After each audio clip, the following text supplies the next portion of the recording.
করিম সাল্লাল্লাহু আলাইহি ওয়াসাল্লাম বলছেন, এই যে আলেমরা আহলে সুন্নাত ওয়াল জামাত, হানাফি, মালিকি, শাফি, হাম্বলি, চার মাযহাব মিলে হলো জান্নাতি ফিরকায়ে নাজিয়া, জান্নাতি দল। আর এদের যৌথ নাম হলো আহলে সুন্নাত ওয়াল জামাত। এনারা হলো জান্নাতি দল।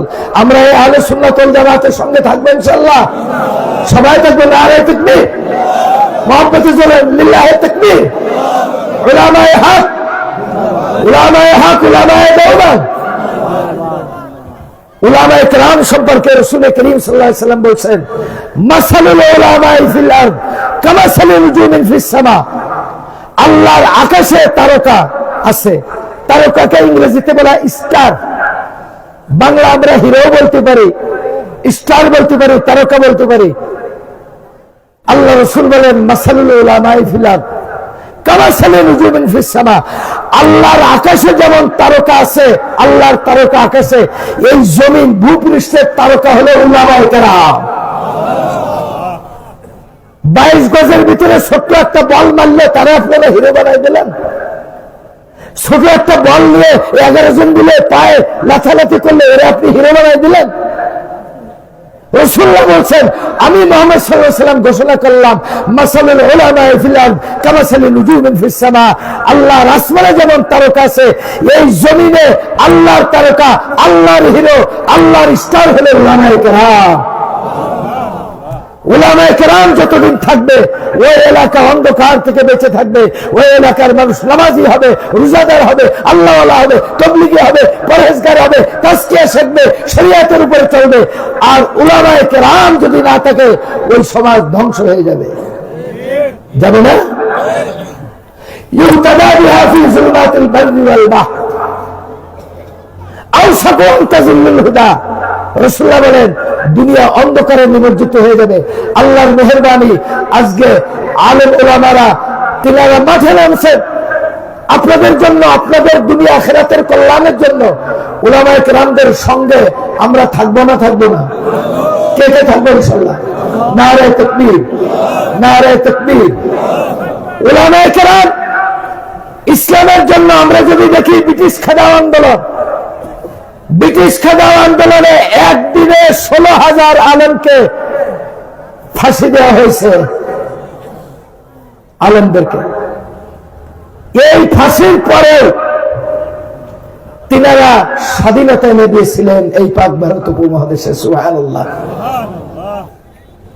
উলামায়ে কেরামের জীবনে পড়ে দেখেন তিনাদের কত ত্যাগ। উলামায়ে কেরাম দুটা জীবন ইলমের জন্য জীবনকে উৎসর্গ করেছেন। এক একজন আলেমের ইলমি কারনামা শুনলে কলিজা ফেটে যাবে। ইমাম আবুল ওয়াফা ইবনুল আকিল রাহমাতুল্লাহ আলাইহি একজন আলেম, ইসলামের একটা বই লিখেছেন 800 খণ্ডে। সুবহানাল্লাহ হবে না? আল ফুনুন কিতাবের নাম। একজন আলেম একটা কিতাব লিখেছেন 800 খণ্ডে। হানাফি মাযহাবের একজন মুফাসসির ইমাম মুহাম্মদ বিন আব্দুর রহমান আল হানাফি কোরআনের একটা তাফসীর লিখেছেন 1000 খণ্ডে। ইমাম ইবনে আসাকির হাদিস শাস্ত্রের ইমাম এক কিতাব লিখেছেন তারিখে দামেস্ক 80 খণ্ডে। বাংলাদেশি টাকায় তার দাম, আমি বৈরুত থেকে এনেছি, 65,000 টাকা পড়ছে একজন আলেমের এক কিতাবের দাম। ইমাম ইবনে হাজার আসকালানী রাহমাতুল্লাহ আলাইহি, ইমাম বুখারী রাহমাতুল্লাহ আলাইহি গোটা জীবন সাধনা করে 6 লক্ষ হাদিস হইতে 7,563 হাদিস নিয়ে বুখারী শরীফ লিখছেন। আর এই বুখারী শরীফের অনেক ব্যাখ্যা লিখছেন। ইমাম ইবনে হাজার আসকালানীর ব্যাখ্যা সর্বশ্রেষ্ঠ। 2 নম্বর ফতহুল বারী, ফতহুল বারীর পরে উমদাতুল কারি ইমাম বদরুদ্দিন আইনি রাহমাতুল্লাহ লিখছেন।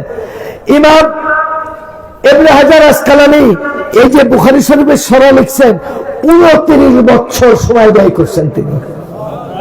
উনার হায়াতে জিন্দেগির মধ্যে আছে, উনি বলছেন, আমি এই 29 বছর ব্যয় করে উম্মতের জন্য নবীজির হাদিসের ব্যাখ্যা লিখেছি।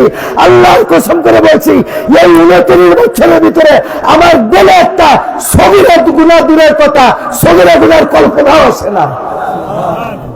কি নুফুসে কুদসিয়া, কি পবিত্র আত্মা তেনারা ছিলেন।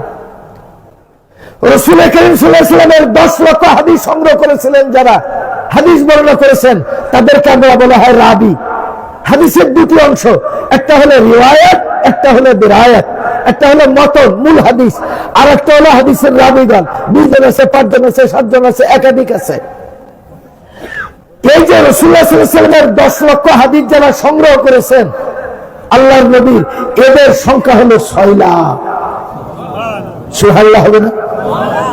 এই 6 লক্ষ হাদিস সংগ্রহকারী হাদিস শাস্ত্রের ইমাম রাবীগণের জীবনী আছে। ইনারা জীবনে কেউ কোনদিন এই 6 লক্ষ মানুষের একজন মানুষও জীবনে কোনদিন একটা সগীরা বের করে নাই। এমনকি উসুলে হাদিস যারা তাহদিদের ইমামগণ লিখেছেন রাবীদের ব্যাপারে এত সতর্ক। আমি খলিলুর রহমান রাস্তায় যেতে যেতে পান খাইতে পারি, সভাপতি সাবিজুর খাইতে পারেন, আমাদের অন্যান্য আলেমরাও খাইতে পারেন। কোন রাবী তাদের তাকওয়া, তাদের আমানতদারি, তাদের দিয়ানতদারি, তাদের ফাকাহাত, তাদের সাকাবাত এত সূক্ষ্মভাবে নির্ণয় করেছেন যারা তাহদিদের ইমামগণ বলছেন, কোন রাবী যদি জীবনে একদিন টুপি ছাড়া ছোট ইস্তেঞ্জা করে, তার রাবীর খাতার থেকে নাম, তার আত্মার পবিত্রতা এবং তার তাকওয়ার অভাব আছে, এই জন্য রাবীর থেকে তাকে বাদ দেওয়া হয়েছে। এভাবে 6 লক্ষ নুফুসে কুদসিয়া পবিত্র আত্মাগণ গোটা জীবনের সাধনা করে আমার নবীজির সুন্নাহ আহাদিসে মুবারক আমাদের সামনে রেখে গেছে। আপনি তো বাজারে গিয়ে 1200 টাকা 1000 টাকা দিয়ে বুখারী কেনেন, 800 টাকা দিয়ে মুসলিম কেনেন। আপনার কাছে বুখারীর দাম 1200 টাকা, মুসলিমের দাম 800 টাকা, কারণ আপনি যে 800 টাকায় পেয়েছেন 1200 টাকায়। কিন্তু আপনি কি এর এক একটা হাদিসের ইতিহাস জানেন? যারা তাহদিলের ইমামগণ লিখেছেন, খোদ ইমামে বুখারীর মতো মানুষ, ইমাম মুসলিমের মতো মানুষ রিহলাতুল বুখারী ফি তালাবুল ইলমি, ইমাম বুখারীর হাদিস সংকলন নিয়ে একটা কিতাব এত বড় লিখাইছে। রিহলা বলা হয় হাদিস সংগ্রহের সফরকে। রিহলাতুল বুখারী ফি তালাবুল ইলমি, ইমামে বুখারী রাহমাতুল্লাহ আলাইহি বলেন, আমি একটা হাদিসের জন্য 6000 মাইল পথ পায়ে হেঁটে গিয়েছি। তারাক্তু ফীকুম আমরাইন লান তাযিল্লু মা তামাসসাকতুম বিহিমা কিতাবাল্লাহি ওয়া সুন্নাত রাসূলিহি। একটা হাদিসের জন্য 6000 মাইল পথ পায়ে হেঁটে গিয়েছেন। আমি আপনি কি বুঝবো কোরআনের মর্যাদা, হাদিসের মর্যাদা? ইমামে বুখারী রাহমাতুল্লাহ নিজে বর্ণনা করেছেন, আমার সামানা ফুরিয়ে গেছে, সফরের খানা ফুরিয়ে গেছে, পানি ফুরিয়ে গেছে, শরীর শুকায় গেছে, আমার পানির অভাবে গাছের পাতা খেয়ে আমি বেঁচেছি, এরপরে এই সফরকে স্থগিত করি নাই। আমি গাছের কাটা খেয়েছি, ঘাস খেয়েছি, ঘাস চিবিয়ে চিবিয়ে খেয়ে 1000 মাইল পথ পাড়ি দিয়ে রাসূলুল্লাহর হাদিস সংগ্রহ করেছি। ইমামে বুখারী রাহমাতুল্লাহ আলাইহি বলেন, আমার পেশাব বন্ধ হয়ে গেছে, আমার এক সফরের ভিতরে 27 বার শুধু রক্ত পেশাব হয়েছে।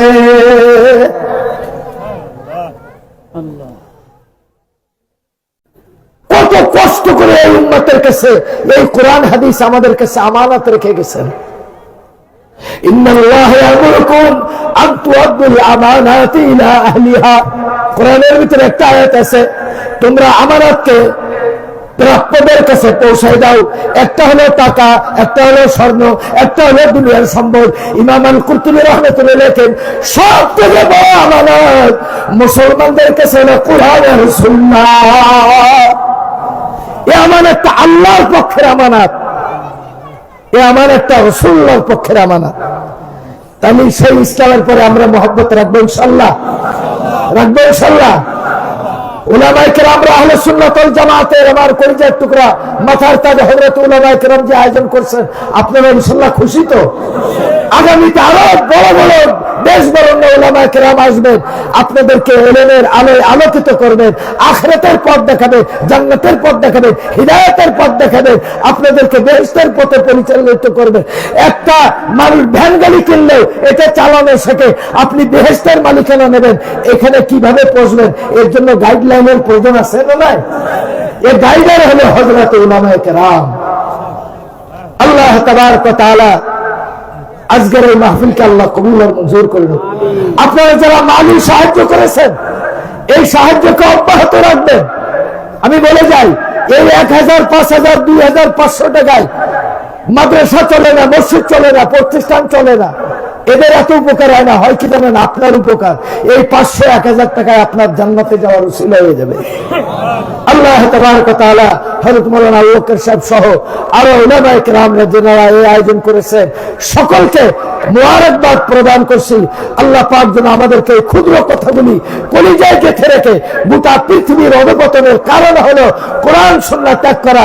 যদি সমাজে শান্তি চান, ব্যক্তিতে শান্তি চান, রাষ্ট্রে শান্তি চান, সমাজের পাপাচার, অনাচার, লম্পটপনা, ঘুষ, দুর্নীতি, যত পাপ আছে, ইমাম গাজ্জালী রাহমাতুল্লাহ লেখেন মাগারিজুল ফাওয়াহিশি মানাবিতিল আমালিল মাহজুরা, সমাজে, সংসারে, দুনিয়ায় যত বিশৃঙ্খলা, অশান্তি, এর গুড়ার মূল কারণ হলো আল্লাহর বিধান থেকে দূরে চলে থাকা। যদি মানুষ আল্লাহর বিধানের উপরে থাকতো, অমুসলিমও নিরাপদ থাকবে, একজন অমুসলিম তার জানমাল ইজ্জত আবরু নিরাপদ থাকবে।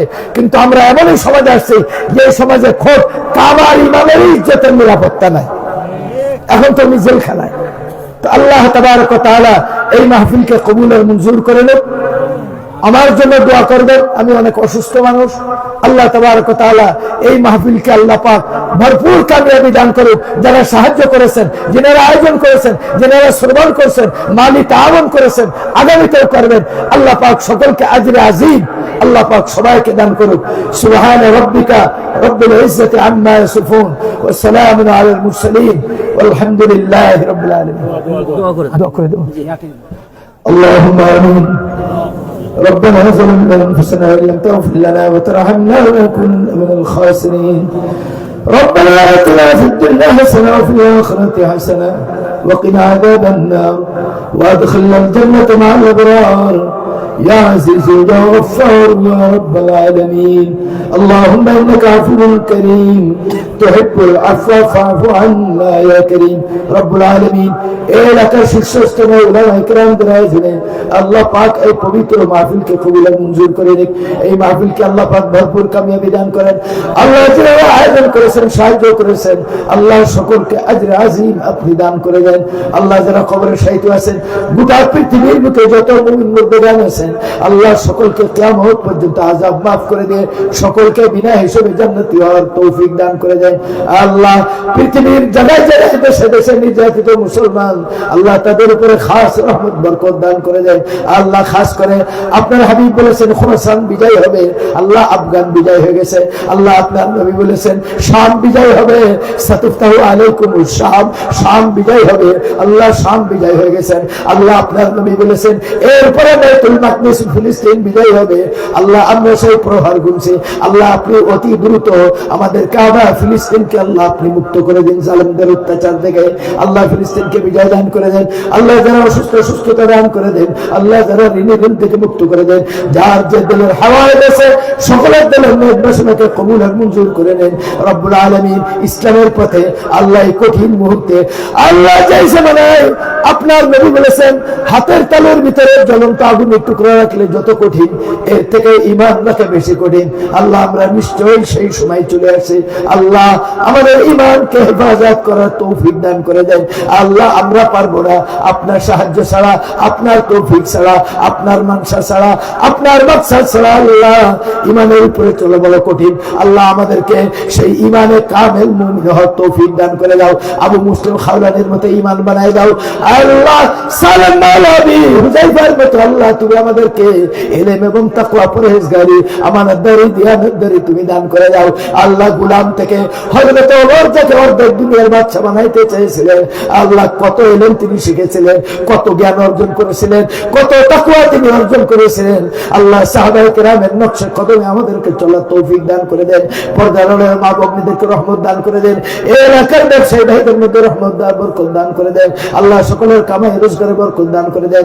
ব্যবসায়ীদের ব্যবসার মধ্যে বরকত দান করে দেন।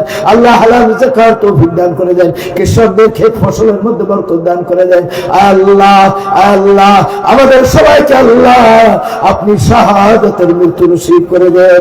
আমাদের সবাইকে শাহাদাতের মৃত্যু নসিব করে দেন। ঈমানের উপরে পরিপূর্ণ ইসলামের উপরে আল্লাহ আমাদেরকে চলার তৌফিক দান করে দেন। আল্লাহ ধর্মের বিশেষ করে ফরজে আইন এবং হালাল হারাম থেকে বেঁচে থাকার জন্য যতটুকু ইলম দরকার আল্লাহ ততটুকু ইলম অর্জন করে আমাদের সকলকে সিফাতি মুসলমান হওয়ার তৌফিক দান করে দেন। আজকের মাহফিলের আয়োজনের জন্য আল্লাহ দীর্ঘদিন যাবত উলামায়ে কেরামরা দাঁড়ে দাঁড়ে ঘুরেছেন। আল্লাহ তিনারাই তো সমাজের বড় সম্মানিত পাত্র, কিন্তু তিনারা কত কষ্ট করে মাহফিলের আয়োজন করেছেন। আল্লাহ তিনাদের সকলকে আল্লাহ সত্যিকারের মিরাসুন নবিয়্যির মিসদাক বানিয়ে দেন। রব্বিরহামহুমা কামা রাব্বায়ানি সগীরা। সুবহানা রাব্বিকা রব্বিল ইজ্জাতি আম্মা ইয়াসিফুন ওয়া সালামুন আলাল মুরসালিন ওয়া সালামুন আলাল মুরসালিন ওয়ালহামদুলিল্লাহি রাব্বিল আলামিন। আসসালামু আলাইকুম ওয়া রাহমাতুল্লাহি ওয়া বারাকাতুহু।